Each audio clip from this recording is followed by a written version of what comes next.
Evening all. Well, a little over a year ago, I did a video called Did Capitalism Kill Donald Crowhurst, where I looked into the tragic events that led to the death of the Yachtsman in 1969.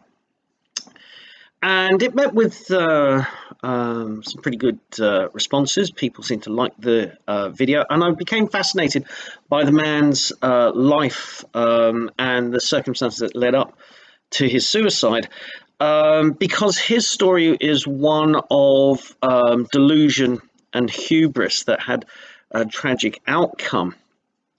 Now, recently, I learned about the life and death of another person who had very similar delusions and beliefs that couldn't be shaken.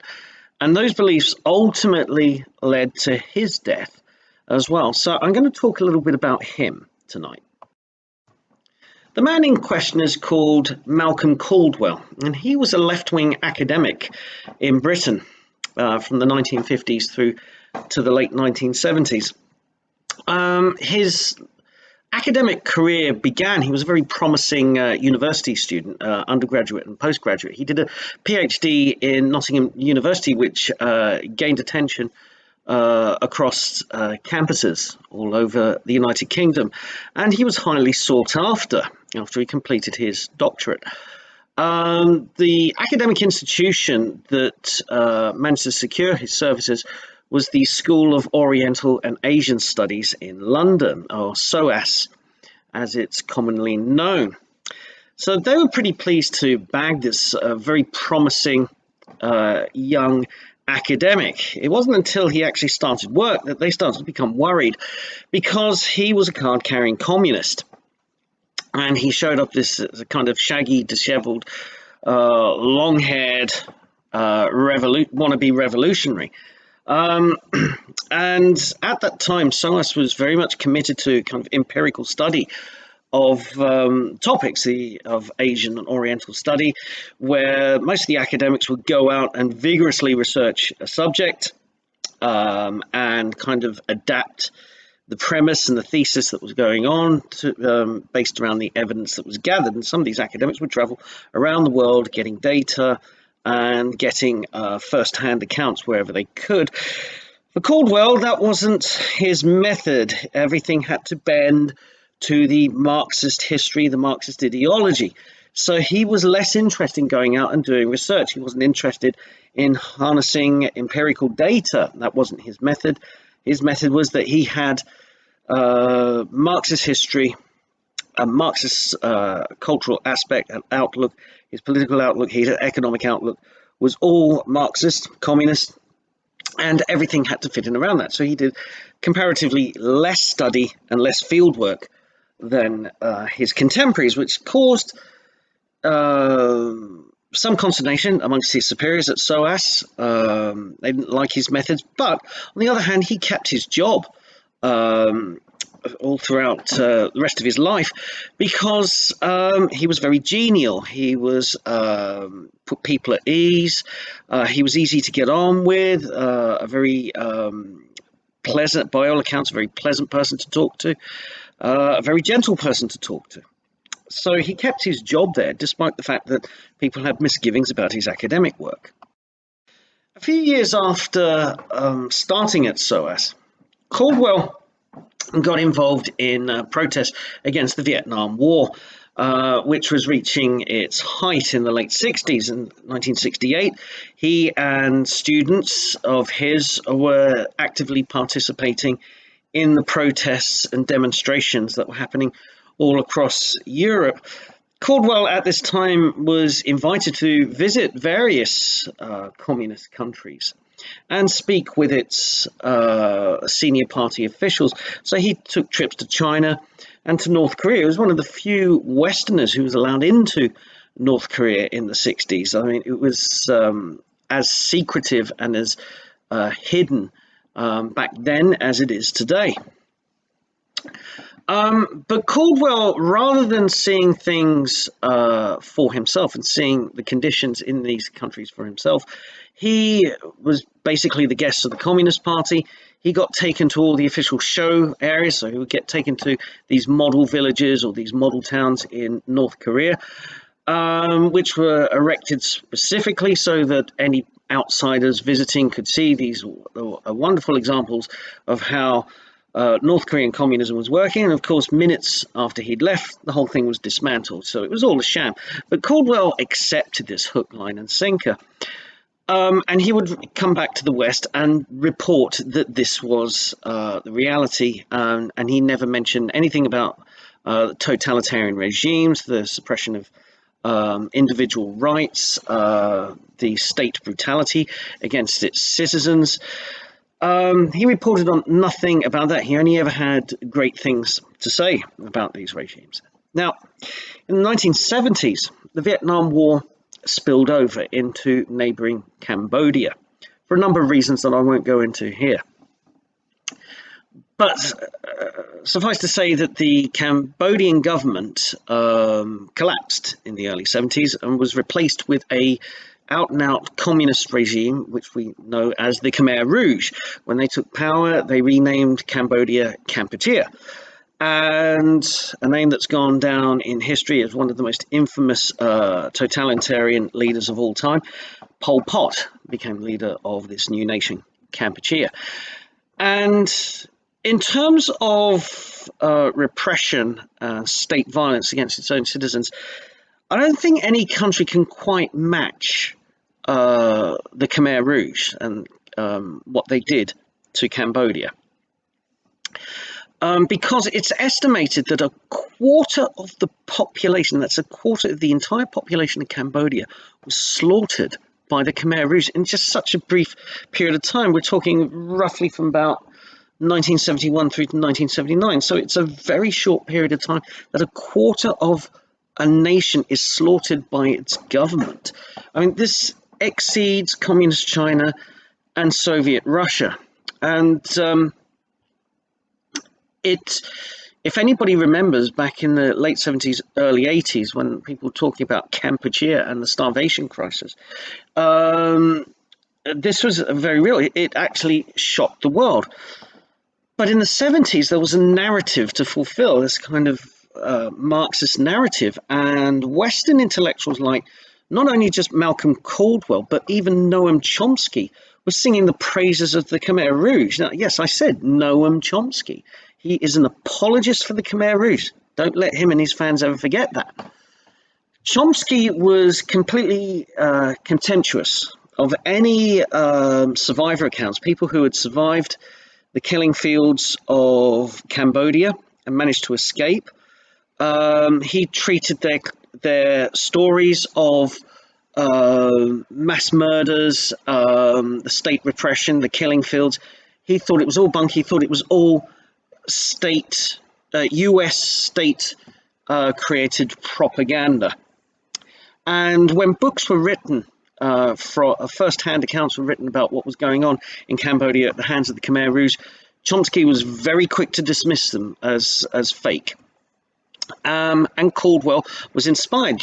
Caldwell very much admired Noam Chomsky and towed the line, said that there are no killing fields. This is the Khmer Rouge are trying to make Kampuchea a successful communist country, return to its agrarian roots. Now, I'll give you another example of how brutal, and we're not just talking brutal repression. We've got to get into the mindset of a completely alien political system to what we understand when we talk about morality, good and evil and things like that. And you'll hear the left these days talking about this good person, this bad person. Let me put things into a bit of perspective here. Because in 1975, the Khmer Rouge managed to completely empty the capital city, Phnom Penh, empty it of its citizens, so that there was only a few party officials in the headquarters of the state secret police left. They cleared out everything. And then the Khmer Rouge said we've got rid of all the prostitutes. Prostitution can only happen under capitalism, and we've cleared out the prostitutes. They cleared out everybody. Here's other things that the Khmer Rouge did. If your name was in the phone book, you'd be killed, because owning a phone was bourgeois, so you had to be killed. Same with wearing glasses. If you wore glasses, you were bourgeois, therefore you had to be killed. So an entire city depopulated. That was done in 1975. And of course, Caldwell buys into the whole thing. Oh, well, they've just cleared out all the crime, cleared out all the corruption, cleared out all the prostitution. Yes, by clearing out all the people and forcing people to become agrarian workers. It was slavery in all but name. They're just taking everybody, depopulating a city and forcing them to work in agricultural sector, and were barely feeding them. This is why the starvation levels were incredible. All those people, entire population of the country, forced to work in the fields, and it ended up starving or murdering a quarter of the entire country. So in December of 1978, Caldwell is invited to go to Cambodia, as it was then, to have the tour. And of course, the whole thing follows the familiar pattern of his visits to North Korea and to communist China, in the fact that he's just shown model villages, he's shown what the state wants him to see. And on this trip, he doesn't even get out of the car. I'm not sure if it was a limo or a state car, but it was an official car that he was driven around in. And he was accompanied by 2 American writers. And they would pull up outside these model villages, these model communities, what the state wanted to show, which is all fake. And he wouldn't get out the car, just saying, I know this is propaganda. I know this is a little bit of fakery here, but it doesn't change what I think is the basic truth, which is that all these measures are being done for the good of the country and the good of the world. So he just accepted it. He never traveled to any real location. He never met any ordinary Cambodians. Everybody he met was a state official, and he never got out the car. So in late December 1978, he scores what he thinks is the jackpot on this trip, which is a personal meeting with Pol Pot himself. So he's taken to the presidential home, and he has spent some time eating, drinking, talking with Pol Pot himself. And it all looks genial. People who were there say that they got on well, seemingly got on well. Caldwell was seen smiling and relaxed and enjoying himself, and Pol Pot was smiling and looked relaxed as well. Now, it's been said by people who knew Pol Pot, who have lived to tell the tale and left their testimonies, that Pol Pot had this knack of smiling and looking relaxed while he's plotting murder and carnage. He had this inscrutable look.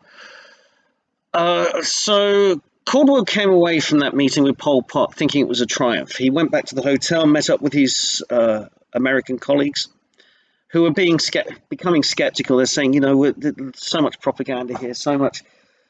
What aren't we seeing? And they were starting to get skeptical, but Caldwell was saying, this is nonsense, absolute nonsense. And he was described back in the hotel by people who saw him as in a euphoric mood. Later that night, there's a disturbance in the hotel, and a couple of gunshots are heard. It's telling that one of the American writers said about that night, they were woken up by the sound of what they thought were metal dustbins being kicked over. And then he realized there are no dustbins in Phnom Penh. They got removed. So what was this hard, metallic banging noise? Then he realized it was gunfire. So he steps out into the corridor. The other American writer steps out into the corridor, and they see soldiers, Kampuchean Khmer Rouge soldiers standing in the corridor, and they shoot the ground in front of these writers' feet, force them back into their hotel rooms, where they end up kind of hiding in the hotel rooms. Apparently, Caldwell steps out of his room, wants to know what's going on, oblivious to everything, and he is murdered by some soldiers in the corridor. His body is found the next day. Now, the reasons for Caldwell's murder is shrouded in some mystery. It's seemingly he had a successful meeting with Pol Pot. Evidently not.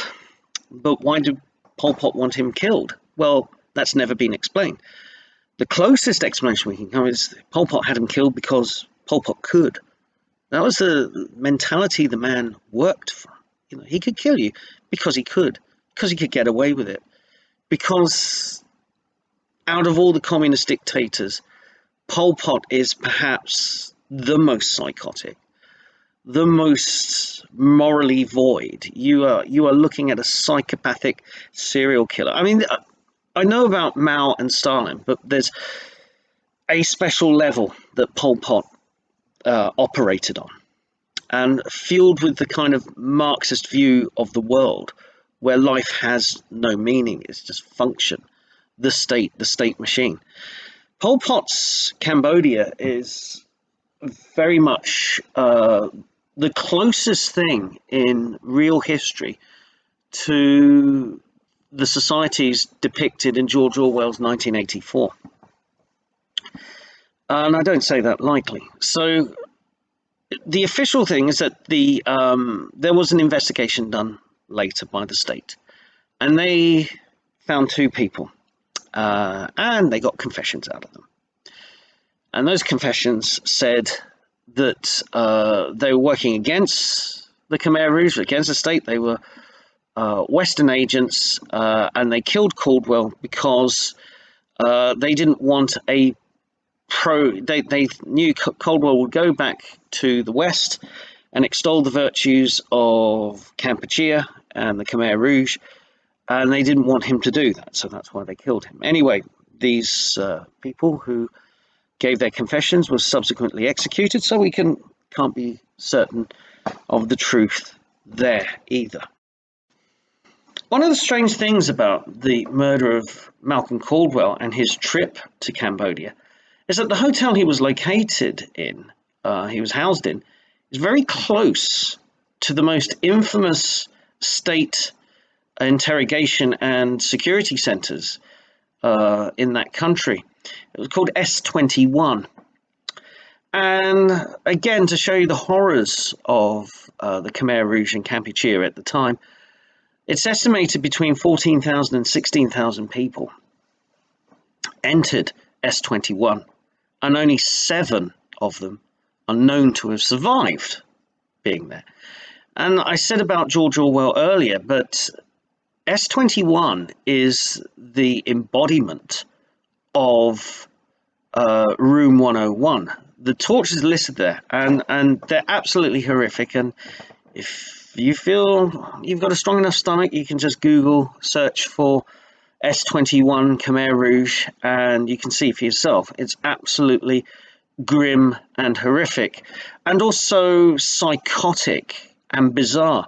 The methodology is that if you're in S21, they're not there to genuinely extract confessions and find out what's going on, whether you're an agent against the state or not. If you're in S21, you're guilty of something, and it's more about breaking the human will and breaking a human being before they're just carted off as a babbling wreck to be killed in the killing fields. Even the method of killing people there, it's basically, it was called smashing. You just smash somebody's skull against an axle cart. That was the method of execution.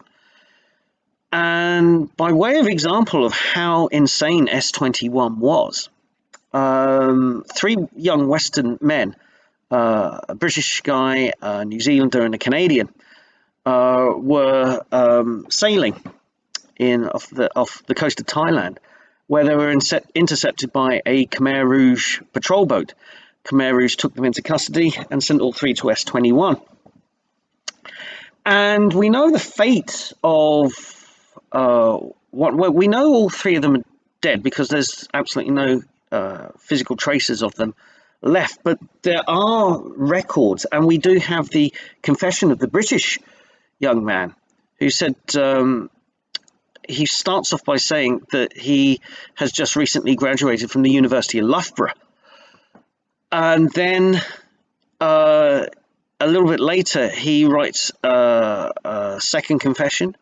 And in that, he says that the University of Loughborough actually has a CIA cell that he was part of, that the CIA runs a spy cell at the University of Loughborough. Then he had to write a third confession where he says his father was a CIA agent, even though he's kind of like this very minor person in a Midlands town. But the chap has been forced to write this thing saying his father is a CIA agent. He was groomed from birth to be a CIA agent. And gradually, with each confession, what is written just becomes more and more bizarre, more and more insane. Now, apparently, this young man, his method of execution, after being forced to eat his own excrement, being electrocuted, being crippled, was to be thrown out into the streets of Phnom Penh and set on fire. That's how insane the regime is. And this is what Malcolm Caldwell was shilling for. So, there's some strange things that emerge in the aftermath of Caldwell's death and how it all went. So, a month after Caldwell's shooting, the Vietnamese Communist Party have had enough of Pol Pot and the Khmer Rouge, and they invade the country in January 1979, and they chase the Khmer Rouge out, leaving Cambodia in a divided state because the communist Vietnamese control Phnom Penh and the area around it, but the Khmer Rouge controlled the countryside. So the killing continued, Pol Pot continued. There was this kind of state of civil war going on in the country. And that didn't get resolved until about a decade later, when the Vietnamese withdrew, the Khmer Rouge were defeated, and you can't say a democratic nation has taken its place. You can't say capitalist or communist state. What happened was it just reverted back to being Cambodia, and I think they restored the monarchy there. So, and Pol Pot died in 1998. And another thing that's interesting about this is that the Khmer Rouge are the only communist regime ever to be put on trial for genocide and for war crimes and atrocities. They're the only one. Soviet Union hasn't, Communist China hasn't, Cuba hasn't, all the other communists, only the Khmer Rouge has. And the head of the Cambodian secret police has been put on trial. A number of the other people involved with S-21 have been put on trial for crimes against humanity. But another interesting thing is that one of the people prosecuting and pursuing the case against them is a communist herself. Her name is Helen Jarvis. She's an Australian who has very firm communist beliefs. But to be fair, she pursued the case against the Khmer Rouge vigorously, and she wrote a book about it, detailing a lot of the atrocities. It's apparently it's a bit of flawed work, but it doesn't pull any punches, so it does its job. What's interesting about Helen Jarvis's opinion on this is not that she's shying away from the atrocities committed to the Khmer Rouge, but she did make a statement at one point saying ends justify the means. And if a few thousand million bourgeois people get killed to advance, so be it. There's the ends and there's the means. And she didn't see a big moral problem with that. So on the one hand, yes, Helen Jarvis wants to be open about what the Cambodians did, but she understands that there was a means to an end, and she doesn't condemn it. In the end, what can we learn about the life and death of Malcolm Caldwell? Well, despite his geniality and his goodwill and being good company And also his students, former students, spoke very highly of him. He was encouraging them, in fact, to become activists, putting that ahead of their studies. So despite his friendliness, he was a bit of a shoddy academic, but he kept his job. And that's when we look at the state of academia today, how many people in academia are keeping their jobs because they say and do the right things at the right time to get that job and to keep that job.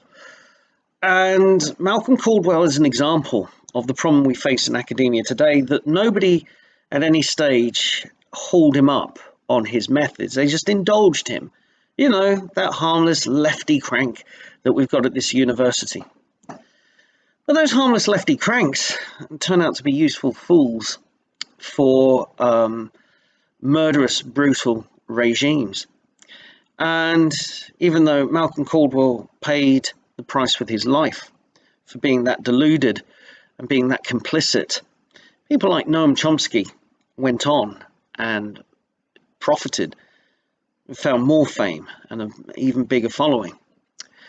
So it's a lesson in scrutinizing who gets through the system. We talked about, a lot of people on the commentariat talk about the long march through the institutions, and Malcolm Caldwell is an example of one of the earliest people to be accepted into the academy and then misusing it. The legacy of Caldwell is that in the end, he is not, his work, his writings, his academic work have fallen by the wayside. In a strange twist of fate, he wrote a book extolling the virtues of Cambodia and the Khmer Rouge, and he basically making a hagiography of Pol Pot and saying how wonderful it all was in this communist utopia. Then he was killed. The book was published posthumously, and almost immediately, knowing what people knew about what was going on, it fell by the wayside. It's a forgotten work. It has nothing of scholarly value, except if you're trying to do a study on deluded propaganda. So Malcolm Caldwell's writings, his teachings have fallen by the wayside. His legacy is one of being the ultimate useful idiot for murderous communist regimes, and how the left eat their own in the end. So with that in mind, just remember, we have to keep our academic institutions scrutinized. Yes, if you're going to let a communist or Marxist into your ranks, make sure they earn their money. If they do not, show them the door. Had somebody shown the door to Malcolm Caldwell earlier, he might have been reconsidered his life options, but having that safe academic job enabled him to be the useful fool. But he also never scrutinized the doctrine that he learned as well. And there's another lesson there. And the third thing we can take away with is Noam Chomsky is still very much with us, and his fans are still very much with us. So just remember, he was an apologist for the Khmer Rouge, which slaughtered a quarter of its own citizens.